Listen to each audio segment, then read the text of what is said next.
Hello everyone, you have Megan the Fangirl. And the Bagel Ghost. And we are going to talk about Season 1, Episode 23 of My Little Pony, Friendship is Magic. This is the Cutie Mark Chronicles, which, gotta say, I feel like we've had 1 or 2 episodes about each of the ponies and 17 about the Cutie Mark Crusaders They at this want point. you to buy the toys! Because they take less plastic than the other ones. Take less plastic and they cost the same.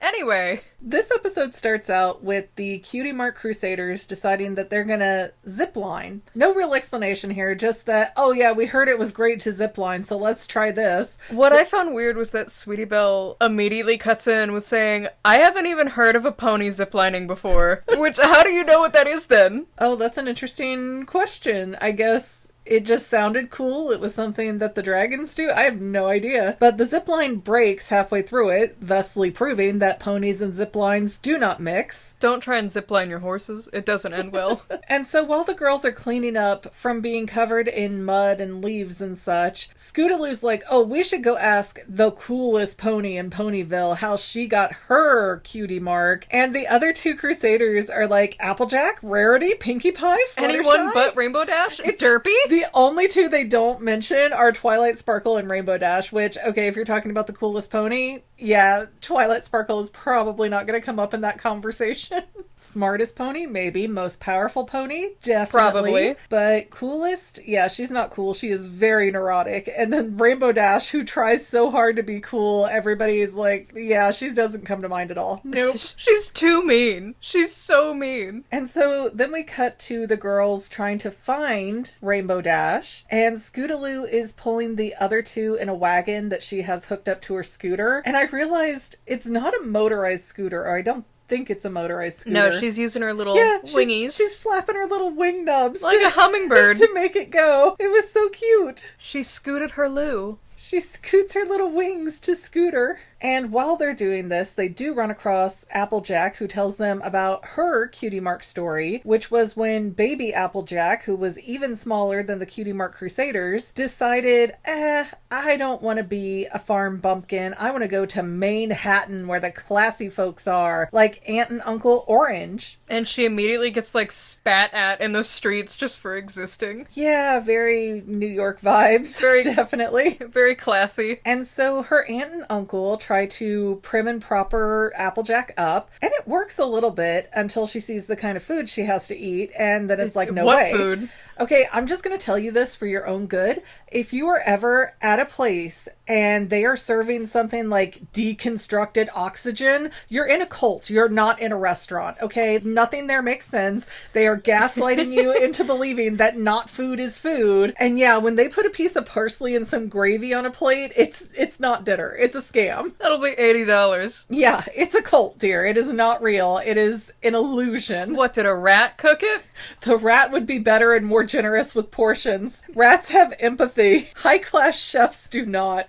Have you not seen any of Gordon Ramsay's shows? All he does is yell at people. Not kids. He doesn't yell at kids. That's true. He is sweet with kids, but that's probably because he has 500 of them. Anyways, Applejack decides to go back to the farm and ultimately end up with her cutie mark when she returns, because she looks out the window in Manhattan and sees a rainbow arcing into Ponyville. So it's like, oh, this is my sign to go home. Cool. Nobody questions it, even though we have a rainbow shooting pony in this series, and I'm immediately like, oh, that has to be Rainbow Dash related. And I kind of want to assume that she didn't tell her aunt and uncle that she left. Well, speaking of that, next the girls run into Fluttershy, who starts telling her cutie mark story about when she was in summer flight camp and she was a really weak flyer and getting picked on, and Rainbow Dash, in a strange moment of being very kind and thoughtful very looking. un-Rainbow Dash-like. Yeah, that cutie mark changed it all. Rainbow Dash swoops in and defends Fluttershy and challenges these bully ponies to a race. And by the way, this is the first time I'm realizing that all of the main 6 are not the same age, because I've told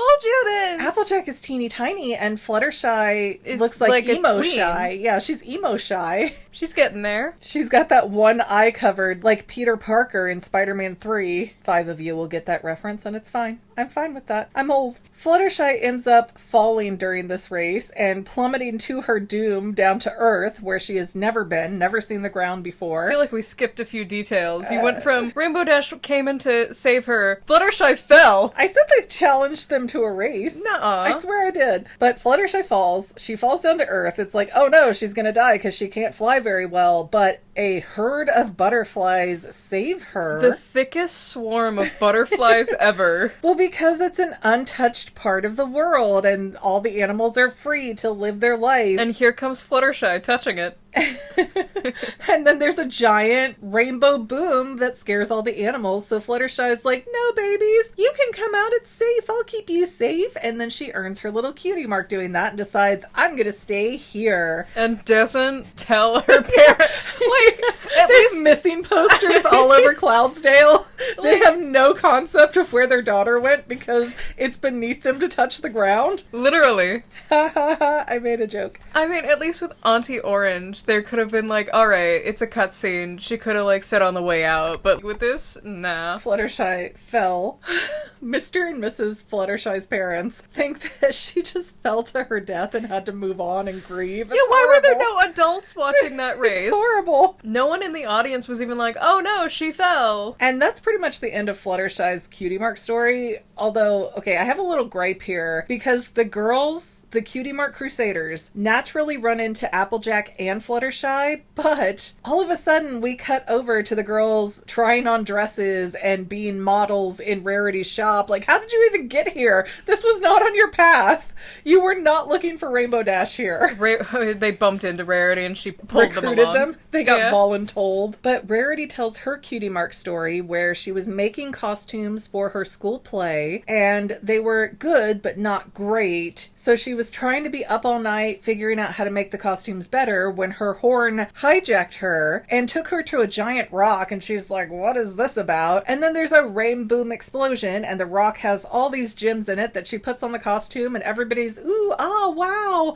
And she gets her Cutie Mark. And their play isn't really a play or anything. They're not like making any motions. They're just like bobbleheads. Okay. Remember when I directed Mockingbird and it had the play within the play, like the school play of the kids dressed as fruit? And I'm like, I don't know what to do with this. We have no budget to buy fruit costumes for a 2-minute scene. So y'all just painted a bunch of cardboard boxes and went out there looking derpy as could be. Like, that's the same vibe.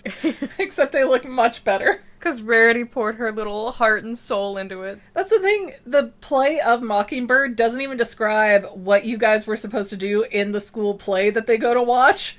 It was just a weird figure it out moment. Do a flip. And I'm just like, I don't want to put all this energy into this. This is a dumb little scene that just lasts a few seconds. Anyways, that play Mockingbird is terrible. If you ever see it advertised, it's probably not for you. It's a lot darker than you think it is. It's messed up. Back to the show, though. Back to Twilight Sparkle. Yeah, out of nowhere, the girls are in Twilight Sparkle's house, and she tells her... They're not in her house. They're at, like, a diner or something. Oh, okay. Yeah. Maybe they're looking for Rainbow Dash and run into Twilight. I don't know. But Scootaloo's like, I'm tired of hearing from these other people. And Twilight is telling her story about how she wanted to go to the summer sun celebration so bad when she was little, and something sparked in her where she wanted to study magic, so her parents enrolled her in the School for Gifted Unicorns. Just like that. I mean, yeah, they like, she didn't even have much magic at first. Yeah, she didn't even have magic, so she had to go do an entrance exam where she had to hatch a dragon egg, and she ends up hatching Spike after some giant rain boom explosion sparks her, startles her. Yeah, and she becomes this, like, Super Saiyan for a minute and turns her parents into cactuses. Like the Avatar state, her eyes turn white and she does all this crazy stuff. She's out of control and Princess Celestia has to come in and kind of shut her down. May I also say that Twilight's father is not her father. Like, who is that? I don't know, but that color-wise... Maybe her father died and her stepfather is shown later, if that's what you mean. I mean, with my 2 functioning eyeballs, it's like if you had a baby and somehow it was Ginger, I'd be asking some questions. Like the last episode where we had the 2 gray mouse parents and the white mouse baby. Like, question? Some genetic issues. But the weird thing is that when we get introduced to Shining Armor, Twilight's older brother, he looks like the parents' kids, so I don't know what... Maybe Twilight got adopted.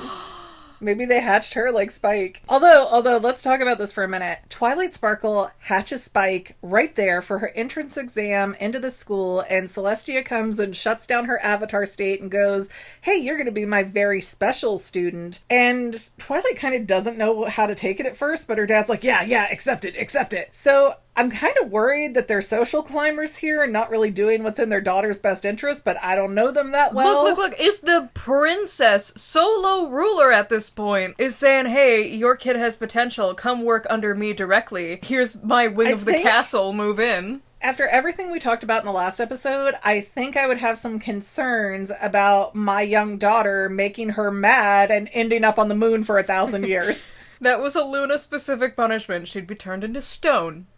Like the other 6-year-old that made her mad. But they didn't have a plan for what to do with the baby dragon afterwards, yes. So they made Twilight a kid mom. It's just like, hey, hatch this egg, which I assume would have hatched anyways. It's not like she put the dragon in it to hatch. I don't understand how this was an entrance exam, but this was just the very loose definition of how Spike came to be in Twilight's life. And yeah, they took this, 6 to 9-year-old filly and went, okay, you passed your entrance exam, you got a lot of potential, you know what else you need? To be a teen mom. Not even teen, kid mom. Yeah, 9 and pregnant.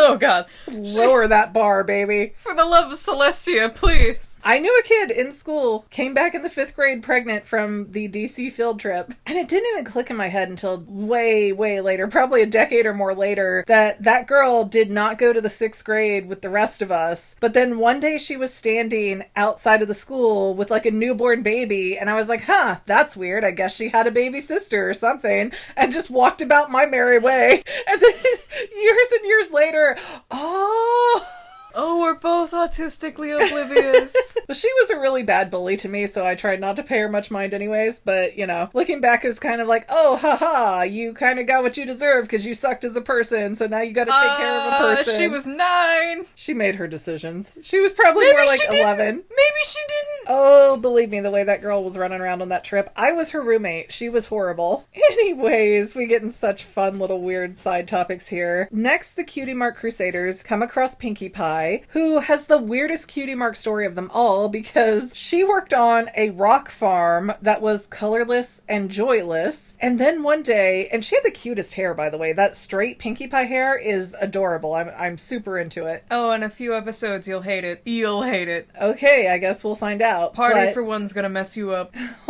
But Pinkie Pie on her rock farm is the only one that sees this rainbow, and it makes her so excited that she makes a party in the silo for her family, who come out looking for her going, Pinkamena Diane Pie, which is such a cute, lively name for such a earthy, I don't even have a good way to describe it, as such a boring, bland family. To be fair, Pinkie Pie looks nothing like her family. Once again, this is a weird genetic situation. They found her like the trolls found Sven in Frozen. Not Sven, no. Kristoff in Frozen. The reindeer was more important. That's right, he was. The traveling circus just dropped one of their babies and they picked her up. So, okay, hold on though. What are the names of Pinkie Pie's parents? I don't know. What about her sister? I know her sisters, there's Marble Pie, Limestone Pie, and a third one somewhere. Okay, and her name is? I don't know. Oh, great. Okay, so Marble makes sense. That's a rock. Limestone makes sense. I assume the third one is like Granite Pie or something in that lineup, but it makes sense. And then you have Pinkie Pie, which is a color that by all context these people don't even know. They really could have been like Rose Quartz Pie or anything like that. It's like The Giver, where they have these flashes and the special person starts to see color for the first time. Like, what is this? This thing changed, but it didn't. That's Pinkie Pie in the middle of this farm. We're gonna get more of this backstory for Pinkie Pie at another time, I assume? No. Oh, really? No. I want to know more about this rock farm. It feels like a tragedy. We come back to the rock farm at different points, but they never explain what it is. Okay. Like literally just rocks. Well, as Pinkie is somewhat of a creepy psychic, she does say to the girls, oh, I bet Rainbow Dash is going to be in Sugar Cube Corner, because that's where I would be, and she is, along with the other main 6, and Rainbow Dash tells her Cutie Mark story, which is basically, yeah, when I was at that race, not paying attention to Fluttershy plummeting to her doom. I feel like we skipped over the fact Pinkie Pie threw a party. We said that! You did not! I said that she threw a party. I swear I did. You did not. Y'all go back. You go back. I swear it's in here. She likes to skip like a phonograph record. Put it in the comments. I spoke of the party. I spoke of it in passing, but I talked about the party. We're moving on. So while Rainbow Dash is not paying attention to Fluttershy falling to her doom in this race, Rainbow Dash does really well and she beats the boy bullies and she does her sonic rainboom and she says it feels awesome and she has this rainbow behind her and the other 5 are like, hey, I think I saw that when I got my cutie mark. So Rainbow Dash, you connected us all. Yeah. I also love that right before Rainbow Dash told her story, Scootaloo sat down and was like, finally, someone interesting! Like, dang, Scootaloo, the other 5 are right there. She is savage. There's a reason Scootaloo's parents aren't around. Wow. And see, the way she lights up around Rainbow Dash, it does feel like a little cousin that has a bit of a crush on their older cousin and thinks they're so cool. I'm still baffled that they're not cousins because I've believed that for like 15 years now. I thought they were cousins the whole time. They never said that they weren't cousins. And that means Scootaloo's the only one not related to any of the main 6. And we don't even know who her family is, so now the plot thickens. We'll never know. And then the episode just sort of wraps up and ends. It doesn't have any real fanfare, just like, oh, your friends connect you before you even know each other. Maybe you're all looking at the same rainbow right now before you've ever even met. Tee hee. And Spike's like, ew, girls. Yeah, like, what a loser. What sap. And it's like, sir, do not disrespect your child mother like this. Your mother who can and will put you in worse situations. She could have just let you be free. Release him into the woods. Make him a quest. Like the little Charmander with his tail going out. He wouldn't have survived on his own. But we're not talking about Pokemon, so... We can at a later time. Let's leave that be for now and wrap this up. Once again, as always, thank you guys for listening. Don't forget to like, subscribe, comment, and or share. Doing as many of those as you can is very helpful for us. We also have paid channel memberships that are even more helpful for us if you are willing and or able. Cutie Mark. 17% guaranteed. I'm promising things I can't I'm deliver. not. There's a 17% guarantee. Oh my gosh. It's not my fault they're not in the 17%. We are getting really close to the end of the season though, so we will see you next week. And I also forgot to look up what the next episode is. It's one of them. It's one of them. Bye guys. Bye. And to any of my members here on YouTube, a huge bottom of my heart thank you for all of your help and support. If you would like to become a paid channel member, there is a link in the description below. Thanks again, guys. Love you. Well, family members, we're almost done, but I want to invite you to hang out with me in some other places. I'm on Twitter and Instagram as my own personal self, and I have a Facebook page too, but I mostly just post photos over there. And sometimes people say, hey McGann, I want to mail you something. How do I do that? Easy. Just click the About tab on my channel page and my most current P.O. Box info will be right there. I also run another channel, The Family. It's really a hodgepodge channel where we might post anything. Oh yeah, and I also sell shirts and stickers and stuff with the Family and the Fangirl logos. If that is your cup of tea, I have a link in every description of every video. Finally, if you want to help out the Fangirl channel and make sure I'm putting out video essays for years to come, the best way you can help is by subscribing and watching more of my videos, whether they're new, old, whatever. Maybe even share one or two on social media, help spread the word. People who watch to the end of videos, like you, helps to tell the site, hey, this is a good video, we should recommend it to other people. So if you made it this far, leave me a comment of something like, hey, I made it to the end. Love ya.